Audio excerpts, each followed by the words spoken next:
గారు బెంగాల్లో టీఎంసీ తోటి హోరాహోరీ పోరు ఉన్నట్లుగా ఎగ్జిట్ పోల్స్ ఒకవైపు సర్వేలు చెబుతున్నాయి. ఒకవేళ ఆశించిన ఫలితాలు రాకపోతే రాష్ట్రంలో పార్టీ బలోపేతానికి ఎలాంటి వ్యూహాత్మక మార్పులు ఉంటాయని మీరు భావిస్తున్నారు? అదేవిధంగా కార్తిక్ గారు ఇంతకుముందు మాట్లాడారు, బీజేపీ పార్టీ దేశానికి చేసింది ఏమీ లేదు, డబుల్ ఇంజిన్ సర్కారు ఉన్నటువంటి రాష్ట్రాల్లో మీరు చేసిన అభివృద్ధి ఏంటి అంటూ వారు అడుగుతున్నారు. చక్రి గారు, మీకు చర్చలో పాల్గొంటున్న మిత్రులకు అదేవిధంగా రాజ్ న్యూస్ వీక్షకులకు అందరికీ నమస్కారం. ఆ ఈ 5 రాష్ట్రాలకు జరిగిన ఎన్నికలలో మీరు ఒక మాట చెప్పారు. మీరు స్టార్టింగ్ ప్రారంభంలో 824 హ్మ్. అసెంబ్లీ స్థానాలకు జరుగుతున్న ఎన్నికల్లోని ఖచ్చితంగా ఈ సంఖ్యను మనం తమిళనాడు, కేరళ, పాండిచ్చేరి, అస్సాము, పశ్చిమ బెంగాల్లో తీసుకుంటే భారతీయ జనతా పార్టీ అతి పెద్ద పార్టీగా అవతరిస్తుంది. దీన్ని అంకెలలో ఎవరు కాదనడానికి కూడా లేదు. ఒక అంశం. రెండోది, ఈ ఎన్నికలు జరిగిన అంశాలు, తర్వాత కాంగ్రెస్ పార్టీ యొక్క వైఖరి, తర్వాత ఏదైతే కల్చరల్ నేషనలిజం కానీ, తర్వాత మిగతా ఈ కమ్యూనిస్టుల పాత్ర కానీ, మనం ఈ 2-3 విషయాలు దేశంలో చర్చించుకోవాలా. ఇండియా కూటమి ఏ విధంగా అన్న విషయం చర్చించుకోవాలా. మొదట మనం ఇండియా కూటమి గురించి మాట్లాడదాం. ఇండియా కూటమి గురించి మాట్లాడినప్పుడు కేరళలో కమ్యూనిస్టు పార్టీలు, తర్వాత కాంగ్రెస్ కలిసి పోటీ చేస్తాయి. తర్వాత పశ్చిమ బెంగాల్లో వేరువేరుగా పోటీ చేస్తాయి. తమిళనాడులో కలిసి పోటీ చేస్తాయి. తర్వాత ఇట్లా అస్సాంలో ఇంకొక విధంగా చేస్తారు. వీళ్ళను నమ్మి ఏ విధంగా దేశాన్ని పరిపాలన వీళ్ళ చేతికి అప్పగిస్తారు. ఒకవేళ ఈ ఎన్నికలలో ఇదే రాహుల్ గాంధీ గారిని ప్రధానమంత్రి అభ్యర్థిగా పెట్టినప్పటికీ కూడా ఏ విధంగా మిగతా పక్షాలు ఏ విధంగా సపోర్ట్ చేస్తాయి? ఈ ప్రతిపక్ష వీళ్ళు ఒక కూటమినే నడపలేకున్నారు, దేశాన్ని ఏం నడుపుతారు? వీళ్ళ నాయకత్వ లక్షణం ఇలా ఉంది. ఇంకొక విషయం లేదు. కాంగ్రెస్ పార్టీ యొక్క ఆరోపణ ఏంటంటే భారతదేశానికి నరేంద్ర మోడీ గారి ప్రభుత్వం గత 12 సంవత్సరాలుగా ఏం చేసింది. నేను సూటిగా ఈ దేశ ప్రజల మీద చర్చించడానికి కాంగ్రెస్ పార్టీకి సిద్ధంగా ఉంటే మేము కూడా రావడానికి సిద్ధంగా ఉన్నాం. 1950లో నెహ్రూ గారి ప్రభుత్వం నుంచి మొదట సిద్ధార్థ శంకర్ రే గారు చివరి కాంగ్రెస్ ముఖ్యమంత్రి పశ్చిమ బెంగాల్లో. రెండో వచ్చిన కమ్యూనిస్టులు ఎవరు? జ్యోతి బసు గారు, తర్వాత బుద్ధదేవ్ భట్టాచార్య, తర్వాత టిఎంసీ. వీళ్ళందరికీ కూడా చక్రి గారు మనం చాలా స్పష్టంగా వీళ్ళందరికీ కూడా స్టాలిన్ అంతా టైం ఇచ్చారు. 10.5 కోటి జనాభా ఉన్నటువంటి ఆ రాష్ట్రంలో 1950లో ఈ దేశ జీడిపిలో 15%. ఈ రోజు జిఎస్టి వసూళ్లలో తర్వాత ఫస్ట్ వచ్చేసి మహారాష్ట్ర, కలకత్తా ఉండేది. పారిశ్రామికంగా అభివృద్ధి చెందింది. జనపనార పరిశ్రమలు కానీ, తర్వాత వస్త్ర పరిశ్రమలు కానీ, తర్వాత జార్ఖండ్ నుంచి బొగ్గుతో ఉత్పత్తి అయినటువంటి స్టీల్ పరిశ్రమలు కానీ, పురూలియా వంటి రాష్ట్రాల్లో కానీ ఎక్కడ కూడా పారిశ్రామికంగా విప్లవం జరిగింది. ఎందుకంటే ఆ ప్రాంతంలో ముందునే బ్రిటిష్ వాళ్ళు ఉన్నారు, తర్వాత పోర్ట్లు ఉన్నాయి, ఇవంతా అభివృద్ధి చెందింది. మరి ఈ ముగ్గురు ఎవరైతే టీఎంసీ గాని, కాంగ్రెస్ గాని, కమ్యూనిస్టుల పరిపాలనలో బంగ్లాదేశ్ మన పశ్చిమ బెంగాల్ ఎందుకు వెనుకబడింది, ఎందుకు చొరబాట్లు జరుగుతున్నాయి? ఈ రోజు 60 లక్షల మంది పశ్చిమ బెంగాల్ నుంచి వేరే రాష్ట్రాలకు వలస వెళ్లారు. దీనికి బాధ్యత ఎవరు వహిస్తారు? ఈ 70 సంవత్సరాల్లో వేరే పార్టీని, భారతీయ జనతా పార్టీని ఇంకొకరిని అనేక లేదు కదా. పశ్చిమ బెంగాల్ రాష్ట్రంలో శ్యాంప్రసాద్ ముఖర్జీ, తర్వాత రవీంద్రనాథ్ ఠాగూర్ లాంటి పెద్ద పెద్ద నేతలను స్వాతంత్రోద్యమంలో అందించినటువంటి రాష్ట్రంలో ఈ రోజు గూండారాజు పరిపాలన సాగుతుంది. కాబట్టి పశ్చిమ బెంగాల్లో నిన్న మీరు చూడండి, ఈ 5 రాష్ట్రాల్లో ఎక్కడైనా రీపోలింగ్ జరిగిందా?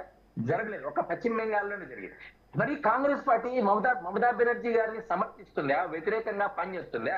ఈరోజు కమ్యూనిస్టు పార్టీలు, కాంగ్రెస్ పార్టీలు పశ్చిమ బెంగాల్లో భారతీయ జనతా పార్టీ యొక్క యాంటీ ఇన్కంబెన్సీ ఎవరు? అక్కడ ఉన్నటువంటి టీఎంసీ వ్యతిరేక ఓట్లు చేర్చడానికి వాళ్ళు కలిసి పోటీ చేశారు. దగ్గర 10% ఓట్లు చేర్చడానికి ఈరోజు పడింది. దీన్ని ప్రజలు ఇష్టంగా గమనిస్తున్నారు. కాబట్టి ఈరోజు దేశంలో అతిపెద్ద పార్టీగా భారతీయ జనతా పార్టీ అవతరించింది. తర్వాత అన్ని రాష్ట్రాల్లో కూడా పరిపాలన చేస్తారు. ప్రజలకు కావాల్సింది పరిపాలన, వారికి కావాల్సింది పరిపాలన, అభివృద్ధి, సంక్షేమం, సబ్కా సాత్ సబ్కా వికాస్. ఎవరు కాదన్నారు చెప్పండి? మిగతా కల్చరలిజం గురించి ఏదైనా పెద్దలు ఎవరో మాట్లాడారు, మన విశ్లేషకులు మాట్లాడి ఏం తినాలా ఏమి వద్దనే. ప్రజలు సాంస్కృతిక జీవన విధానంలో ఏదైనా ఇబ్బందులు వచ్చినప్పుడు ఖచ్చితంగా మాట్లాడతారు. ఖచ్చితంగా మాట్లాడుకోకుండా ఈ దేశంలో ఉన్నటువంటి సాంస్కృతిక జీవన విధానాన్ని ఎవరైతే దాన్ని చెడగొట్టాలని ప్రయత్నిస్తుంటారో ఖచ్చితంగా ప్రజలు చైతన్యవంతమై ఖచ్చితంగా తిరస్కరిస్తారు. దాన్ని భారతీయ జనతా పార్టీలో, హిందూ సంస్థలో ఇంకొకటి అంటే ఎట్లా అవుతుంది? కాదు, పశ్చిమ బెంగాల్లో ఎవరు మాట్లాడినారు? ఎవరు మాట్లాడలేదు. ఈ రోజు నరేంద్ర మోడీ గారు ఏం చెప్పారు? పశ్చిమ బెంగాల్కి నెక్స్ట్ వచ్చినప్పుడు నేను చేపల ఆహారంగా తింటామని చెప్పారు. తర్వాత చేపలకనే దానికి అలా చేయాలని అవసరమే లేదు, వాటికి చెప్పారు. ఎవరైతే ముస్లిం పెద్దలే చెప్పారు. ఎవరు కాదన్నారు? చేపలు కూడా శాకాహారమే అని బ్రాహ్మిన్సే చెప్పారు. దీన్ని కొత్తగా దుద్ది భారతీయ జనతా పార్టీకి రుద్ది ఏ విధమైనటువంటి విషయాలు లేక ఈ రోజు భారతీయ జనతా పార్టీ మీద రుద్దే ప్రయత్నం చేస్తున్నారు. ఈ రోజు పశ్చిమ బెంగాల్ అభివృద్ధి వెనుకబడడానికి కారణం ఎవరు? దానికి భారతీయ జనతా పార్టీనా? భారతీయ జనతా పార్టీ పుట్టింది 1980లో. కాబట్టి వీళ్ళు భారతీయ జనతా పార్టీ మీద నెట్టేస్తున్నారు. 20-30 సంవత్సరాలు 20 సంవత్సరాలు కాంగ్రెస్ పార్టీ పరిపాలన చేసింది. తర్వాత 30 సంవత్సరాలు ఆ పార్టీ పరిపాలన చేసింది. దాని తర్వాత 15 సంవత్సరాలు టీఎంసీ పరిపాలన చేసింది. ఇప్పుడు టీఎంసీ పరిపాలన ఏది చెప్పండి? ఈరోజు మమతా బెనర్జీని సమర్థిస్తున్నాయా కాంగ్రెస్ పార్టీలో కమ్యూనిస్టులు? ఏమని? ఉద్యోగ నియామకాల్లో అవినీతి జరిగిందని లేదా? తర్వాత ప్రధానమంత్రి గరీబ్ కళ్యాణ్ అన్న యోజన కేంద్ర ప్రభుత్వం ఇచ్చిన బియ్యంను పబ్లిక్ డిస్ట్రిబ్యూషన్ లో అవినీతికి పాల్పడి ఓడరేవుల ద్వారా విదేశాలకు పంపినటువంటి దాంట్లో అన్ని దాంట్లో శారదా కుంభకోణం chit fund company, Narada chit fund కుంభకోణం ఎవరు చేశారు? ఈ రోజు దేశంలోని అన్ని రాజ్యాంగ సంస్థలను వ్యతిరేకించిన టీఎంసీ పార్టీ ఎదిగి మనం రాజ్యాంగం ఎప్పుడు సుప్రీంకోర్టులో వాదనలు చేస్తారు. నిన్న కేంద్రానికి సంబంధించినటువంటి బలగాలు వద్దని చెప్తారు. మరి కేంద్ర బలగాలు వద్దన్నప్పుడు రాష్ట్రంలో ఆ రాష్ట్రానికి చెందినటువంటి ప్రభుత్వ ఉద్యోగులు పనిచేస్తారు కదా, అప్పుడు మీకు మీ మాట వినరా? ఎవరు చెప్పండి? ఈడీ దాడులు చేస్తే దాన్ని ఇంకొక విధంగా చెప్తారు. ఇప్పుడు ఎక్కడైనా చెప్పండి. ఒకవేళ ఇదే నిజమైతే భారతీయ జనతా పార్టీకి దేశవ్యాప్తంగా ఎందుకు ఆదరణ జరుగుతుంది? ఏ పీరియడ్ లో చెప్పండి. ఎంత ప్రజల కోసం ఏ రూపంలో ఎంత ఖర్చు పెట్టారు చెప్పండి. ఈ గడిచిన 70 సంవత్సరాల్లో కాంగ్రెస్ పార్టీ పాలన గొప్పదని ఎవరైనా నమ్మే వాళ్ళు చెప్పేవాళ్ళు ఉంటే నేను చర్చకు సిద్ధం. ఒక విషయం చెప్తాను. మీరు వీళ్ళు 1950 నుంచి ఈ రోజుకు ఉచిత బ్యాంక్ అకౌంట్లు, జీరో బ్యాలెన్స్ అకౌంట్ 55 కోట్లు చేశాం. మరుగుదొడ్లు అవి కూడా కట్టించాలని 14 కోట్ల మరుగుదొడ్లు కట్టించాం. ఈ రోజు 2014లో మన్మోహన్ సింగ్ గారు దిగిపోయేటప్పటికి 14 కోట్ల గ్యాస్ కనెక్షన్లు అయితే ఈ రోజు 34.5 కోటి గ్యాస్ కనెక్షన్లు ఇచ్చాం. ఇవి కాక ఇల్లు 4.5 కోట్లు, 25 కోట్ల మంది ఎవరు చెప్పినారు? సస్టైనబుల్ డెవలప్మెంట్ ఐక్యరాజ్య సమితి చెప్పిన ఆధారంగానే ఈ రోజు 25 కోట్ల మంది పేదరికం నుంచి బయటకు వచ్చారు. ఎవరు కాదని చెప్పారు చెప్పండి? తర్వాత రోడ్లు, హార్బర్లు, ఎయిర్పోర్ట్లు స్వాతంత్రం వచ్చినప్పటి నుంచి ఏం కడుతున్నా కూడా అవన్నీ కడుతున్నారు. పశ్చిమ బెంగాల్ ప్రజలు భారతీయ జనతా పార్టీని ఖచ్చితంగా ఆదరిస్తారు. ఖచ్చితంగా ఎగ్జిట్ పోల్ లో ఏదొచ్చిందో అదే కూడా రిజల్ట్ లో కూడా అదే వస్తుంది. భారతీయ జనతా పార్టీ గెలవబోతుంది. సురేంద్ర అధికారి గారు ముఖ్యమంత్రిగా 5వ తారీఖు ప్రమాణ స్వీకారం చేయబోతున్నారు. భారతీయ జనతా పార్టీ చెప్పిందే చేస్తుంది. ఏం చేయగలుగుతుందో అదే చెప్తుంది కూడా ప్రజలు. అంటే దేశవ్యాప్తంగా చక్రి గారు మనం కొన్ని విషయాలను గమనించాలి. ఎవరిని నమ్ముతున్నారు? ఎవరి మాటను నమ్ముతున్నారు మీరు చెప్పండి. ఇప్పుడు ఇండియా కూటమని చెప్పుకుంటున్నటువంటి పార్టీ వాళ్ళు చేసేది ఏం చెప్పండి? ఢిల్లీలో దోస్తీ కలిసి భోంచేస్తున్నారు, కేరళలో కొట్లాడతారు, తర్వాత కమ్యూనిస్టు పార్టీలు కాంగ్రెస్ లో కలిసి కలకత్తాలో ఇంకొక విధంగా చేస్తారు. ఎవరు వీళ్ళ ద్వంద్వ ప్రమాణాల్లో ప్రజలకు తెలియదు అనుకుంటున్నారా? వీరు ఎట్లా జట్టు కట్టే సందర్భంలో చక్రి గారు బెంగాల్లో ఈవీఎం పైన టీఎంసీ నేతలు ఆరోపణలు చేస్తున్నారు. ఒకవేళ మీకు అనుకూలంగా ఉంటే ఓట్లు మాత్రం ఈవీఎంలు మీకు అనుకూలంగా మార్చుకున్నారని ఆరోపణలు కూడా వచ్చే అవకాశాలు ఉన్నాయి రేపు నాడు. ఇక్కడ చూడండి, ఎవరన్నా స్థానికంగా బూత్ లెవెల్లో బిఎల్ఏగా బూత్ లెవెల్ ఏజెంట్ గా పనిచేసిన కాంగ్రెస్ పార్టీ కానీ మిగతా భారతీయ జనతా పార్టీ కానీ ఎవరు కూడా ఈవీఎంలు ఉదయం ఓపెన్ చేసినప్పటి నుంచి బ్యాటరీ దగ్గర నుంచి సీల్ వేసే దగ్గర నుంచి అన్ని రకాలుగా డెమాన్స్ట్రేషన్ దగ్గర మనతో ఏజెంట్లతో సంతకాలు తీసుకున్న తర్వాతనే క్లోజ్ చేస్తారు.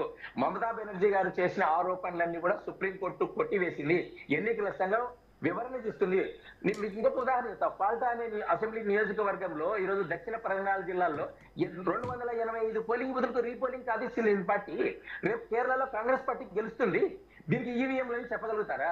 ఎట్లా చెప్తారు చెప్పండి? కమ్యూనిస్టు పార్టీలు అధికారం ఉండదు. భారతీయ జనతా పార్టీ అక్కడ ఎన్నికల్లో పోటీంచే పరిస్థితే లేదు. ఇప్పుడు అక్కడ కాంగ్రెస్ పార్టీ గెలిస్తే ఏం సమాధానం చెప్తారు మీరు చెప్పండి?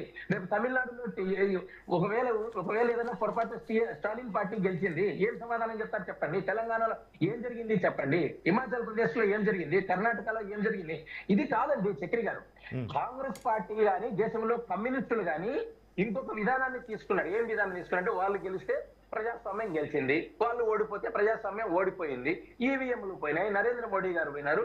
తర్వాత ఏ మాంసం తినాలా, ఏ తిండి తినాలా, ఏ బట్ట కట్టాలా, కల్చర్ అన్నింటి మీద చేస్తుంది. ఇప్పుడు ప్రజాక్షేత్రంలో రాజకీయ పార్టీకి విజయం, ప్రజల దగ్గరికి మనం వెళ్తాము. అప్పుడు ఏమన్నా చెప్పండి, మీరు ఏమన్నా చేయండి, మీరు హామీలు ఇవ్వండి, ఎన్నికల్లో గెలవండి, తర్వాత మాట్లాడండి. మీరు ఎన్నికల్లో గెలవలేని పరిస్థితులు తెచ్చుకోండి. ఈ రోజు కాంగ్రెస్ పార్టీ పరిస్థితి ఏంటి? 2021లో 2016లో ఇక్కడ పశ్చిమ బెంగాల్లో ఏం సీట్లు వచ్చాయి చెప్పండి? వాళ్ళు కూడా ప్రచారం చేయొచ్చు కదా, చేయలేరు కదా.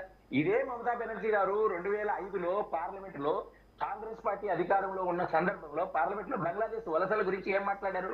ఈ రోజు ఏం మాట్లాడుతున్నారు? ఇదే వలసలు సమర్థిస్తున్నారు. ఆ రోజు వ్యతిరేకించారు. అటు వీరి యొక్క ద్వంద్వ వైపు భారతీయ జనతా పార్టీ 1950లో ఆర్టికల్ 370 కానీ, రామాలయం కానీ, కామన్ సివిల్ కోడ్ కానీ ఏ విషయాల్లో 1950లో జనసంఘ ఏదైతే తీర్మానం చేసిందో దానికి కట్టుబడింది. ప్రపంచంలో ఏ రాజకీయ పార్టీ కూడా 1950 నుంచి ఈ రోజు కూడా తమ అజెండాలో ఉన్న అంశాలను మార్చలేదు. ఒక కాంగ్రెస్ పార్టీ మీద వీళ్ళు మారుస్తున్నారు. కాబట్టి వీళ్ళ యొక్క వ్యవహార శైలిని ప్రజలు ప్రశ్నిస్తున్నారు. కాబట్టి వీళ్ళకి ఆదరణ లేదు. వీళ్ళకి ఎక్కడ చెప్పండి ఏ ఆదరణ ఉంది? మీకు రాహుల్ గాంధీ గారు కానీ మిగతా ఎవరైనా మాట్లాడిన సందర్భంలో మేము ఫలాన్ని చేస్తామని చెప్తారా? 70 సంవత్సరాల్లో ఏం చెప్పారు? వాళ్ళు ఏం చేశారు చెప్పండి.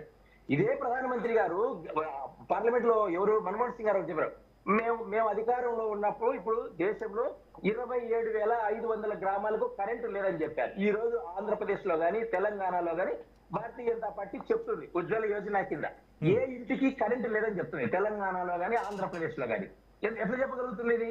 తర్వాత 2014 ముందు చక్రి గారు మీడుగురు గమనించారు అంత లెక్కల పవర్ కట్. ఈ రోజు ఏముంది? పవర్ కట్టే లేనే లేదు కదా. భారతీయ జనతా పార్టీ సమర్థవంతంగా ఆ వ్యవహారాన్ని ఎదుర్కొంది. తర్వాత విద్యుత్తును ఉత్పత్తి చేసింది. సోలార్ కానీ మిగతా అన్ని రకాలుగా కూడా విండ్ మిల్స్ కానీ ఉత్పత్తి చేసింది. మీరు చక్కగా ఇప్పుడు మనం ఎక్కడ పోయినా కూడా విండ్ మిల్స్ కనిపిస్తాయి. కాబట్టి అభివృద్ధి చేయడంలో కాంగ్రెస్ పార్టీకి ఒక విజన్ లేదు. 1950లో వాళ్ళకి అధికారం ఇచ్చినప్పటికీ కూడా ఏ ప్రభుత్వం ఉన్నా కూడా ఎంతో కొంత అభివృద్ధి చెందుతుంది. నేను చెందని చెప్పను. ప్రాజెక్టు కట్టడమో నేషనల్ ప్రాజెక్టులు కట్టడమో అవి చేస్తాం. అయితే ఈ దేశాన్ని అభివృద్ధి చేసే నమూనాలో కాంగ్రెస్ పార్టీకి ఒక వైఖరి లేదు. ప్రతిపక్షంలో ఉన్నప్పుడు ఒకటి మాట్లాడుతుంది, ప్రతిపక్షంలో లేనప్పుడు ఒకటి మాట్లాడుతుంది. కాబట్టి కమ్యూనిస్టులు కూడా ఈ విషయాన్ని ఒక విషయం గమనించాలి. ఈ 1950లో మొదటి ప్రజాస్వామ్య కమ్యూనిస్టు పార్టీ ఈఎంఎస్ నంబూద్రిపాల్ కేరళలో ప్రభుత్వం ఏర్పడింది. దాన్ని రద్దు చేసిన పార్టీ ఎవరు? నెహ్రూ. ఆర్టికల్ 356 కింద రాష్ట్రపతి పాలన పెట్టారు. అంటే మొదట బలైంది ప్రజాస్వామ్యానికి వ్యతిరేకంగా బలైన పార్టీ కమ్యూనిస్ట్ పార్టీ. ఈ రోజు అదే కమ్యూనిస్టులు కాంగ్రెస్ తో కలిసి పనిచేస్తున్నారు. తర్వాత ఇంతకుముందు కాంగ్రెస్ ముక్త భారత్ అని భారతీయ జనతా పార్టీ చెప్పేది. ఈ రోజు ఏం చెప్తున్నాము? కమ్యూనిస్టుల ముక్త భారత్. ఈ రోజు కేరళలో కూడా ఆ పార్టీ చేయడం లేదు. ఇంతకుముందు త్రిపురలో ఉన్నది, అది పోయింది. తర్వాత పశ్చిమ బెంగాల్లో ఉంది, వాళ్ళకి 0 సీటు. ఇప్పుడు అదే విధంగా కేరళలో కూడా వస్తుంది. కాబట్టి ఇలా వైఖరిని ప్రజలు నమ్మటం లేదు. ఇక్కడ చూడండి ఎంత కష్టమైన ప్లేస్ లో. మీకు ఒక చిన్న ఉదాహరణ చెప్తాను. చక్రి గారు, నేను తమిళనాడు ఎలక్షన్స్ లో పనిచేస్తాను. తమిళనాడు ఎలక్షన్స్ లో నేను వీధి ఎతికి గమనించాను ఒక విషయం.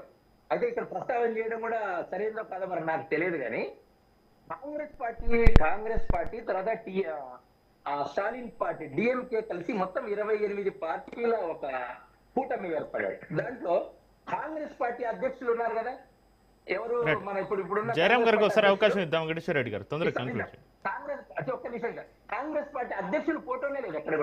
ఎక్కడ కూడా ఫోటో లేదు. రాహుల్ గాంధీ ఫోటో, తర్వాత మరి దళితులని ఎట్లా మాట్లాడతారు వీళ్ళు? మల్లికార్జున ఖార్గే గారి ఫోటో లేకపోకుండా ఏఐసిసి అధ్యక్షుడు అని చెప్తారు. మరి పాత పార్టీ అంటారు. అర్జునోద్యమం మేమని చెప్తారు. స్వాతంత్రం మేమే తెచ్చామని చెప్తారు. దేశంలో పరిశ్రమలు మేమే తెచ్చామని చెప్తారు. కాబట్టి మీరు తమిళనాడులో ఉంది. అవడిలో 1956లో కాంగ్రెస్ పార్టీ యొక్క ప్లీనరీ జరిగాయి. అక్కడనే జాతీయోద్యమం తరఫున వాళ్ళందరూ కూడా మిలిటరీకి సంబంధించినటువంటి పరిశ్రమలన్నీ కూడా పెట్టారు. ఈరోజు అదే ప్రాంతంలో ఒక దళిత అధ్యక్షుడిని అవమానించడం కాదా ఇది?